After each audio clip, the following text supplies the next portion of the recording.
حضرت باعزید بستامی کہتے ہیں کہ میں نے اپنی ماں کے آگے ہاتھ جوڑے، میں نے کہا امی تجھے راضی کروں یا رب کو راضی کروں؟ تو اپنے حق مجھے معاف کر دے، اللہ کو میں راضی کر دیتا ہوں۔ ماں نے کہا جاؤ پتر میں اجازت دیتی ہوں۔ گئے جنگلوں میں، ذکر و فکر میں لگے رہے، تنہائی میں اس کو یاد کرتے رہے، دن رات ذکر کے چراغ روشن رکھے۔ 12 سال گزر گئے حق کی تلاش میں۔ ایک دن واپس بستام کے قریب سے گزر رہے تھے، خیال آیا چلتے چلتے ماں کو سلام کر دیا۔ دروازے کو دستک دینے لگے تو اس خیال نے ہاتھ روک لیا کہ ساری زندگی ماں کو سکھ تو دیا کوئی نہیں، اب دکھ بھی کیوں دینے لگے؟ رات کا ایک پہر بیت گیا ہے، سردیوں کی لمبی رات ہے، ماں بستر میں لیٹی ہوگی، تیرے لیے اٹھے گی، دروازہ کھولے گی، دروازے کے ساتھ ہی لگ کے بیٹھ گئی اور ساری رات کاٹ دی، اس خیال سے کہ ماں کو تکلیف نہ ہو۔ جب سحری کا وقت ہوا تو اندر سے جو نالی آتی تھی اس نالی سے پانی آیا، سمجھ گئے میری ماں تہجد کے لیے اٹھی ہے اور وضو کا پانی ہے، تو فوراً دروازے پہ دستک دی۔ اندر سے آواز آئی بیٹا باعزید میں ابھی آئی۔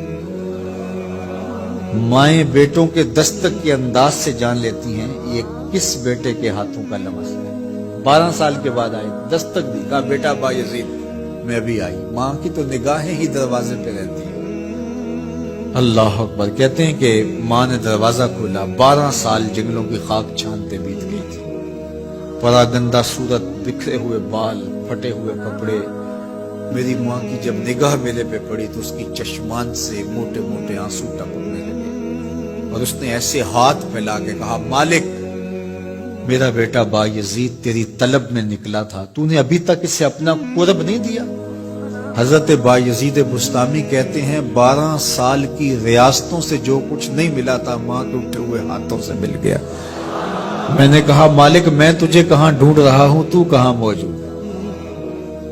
تو ماں باپ کی رضا اللہ کی رضا کا دروازہ کھولتی ہے۔ جن لوگوں کے ماں باپ ناراض ہیں اور وہ جا کے پیر صاحب کی خدمت کرتے ہیں اور میاں ماں کے قدم چومو، باپ کی ٹانگیں دباؤ، ان کی خدمت کرو، تمہارے پہلے مرشد وہ ہیں، ان کو راضی کرو، پھر کسی شیخ کامل کی صحبت میں آنا، دیکھو کیسے دل کی بند کھڑکیاں کھلتی ہیں۔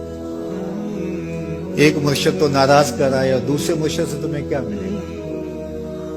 تو راستہ یہیں سے کھلے گا۔ والدین کو کبھی ناراض نہ کرو، والدین کو کبھی دکھ نہ دو، والدین کو کبھی تکلیف نہ پہنچاؤ، اور والدین کو بھی چاہیے کہ اپنی اولاد کو اپنا نافرمان نہ بنائے۔ ایک بزرگ فرماتے ہیں کہ مجھے برابر 30 سال ہو گئے ہیں کہ میں اپنی اولاد کو کوئی حکم ہی نہیں دیا، کوئی حکم نہیں دیا۔ کوئی چیز مجھے چاہیے بھی ہوتی ہے تو میں بصیغہ عمل نہیں کہتا، بلکہ ایسے ہی بات کرتا ہوں، پانی چاہیے تو یہ نہیں کہتا بیٹا پانی لے کر آؤ، میں ویسے ہی کہتا ہوں پیاس لگی ہوئی ہے، تو اگر وہ سمجھ جائے اور وہ خود لے آئے تو اچھی بات ہے، لیکن اگر وہ نہ لائے تو میں نے اس کو حکم ہی نہیں دیا، امر ہی نہیں کیا، تو اس امر کی مخالفت ہی لازم نہیں آئے گی۔ تو کہا 30 سال برابر گزر گئے ہیں، میں نے اپنی اولاد کو حکم نہیں دیا کہ کہیں وہ میری نافرمان نہ ہو جائے، کیونکہ اگر وہ نافرمان ہو گئی پلے کچھ نہیں رہے گا۔ جو اولاد ماں باپ کی نافرمان ہوتی ہے وہ ہوا میں بھی اڑے، وہ چرخ پہ بھی جھولے، وہ زمین پہ گرنے والی ہوتی ہے، کبھی کامیاب نہیں ہو سکتی وہ اولادیں جو ماں باپ کی گستاخ، بے ادب اور نافرمان ہوتی ہیں۔ وہی اولادیں سرخرو، کامیاب اور کامگار اور بامراد ہوتی ہیں جو ماں باپ کی خدمت کرتی ہیں، ماں باپ کی دعائیں لیتی ہیں۔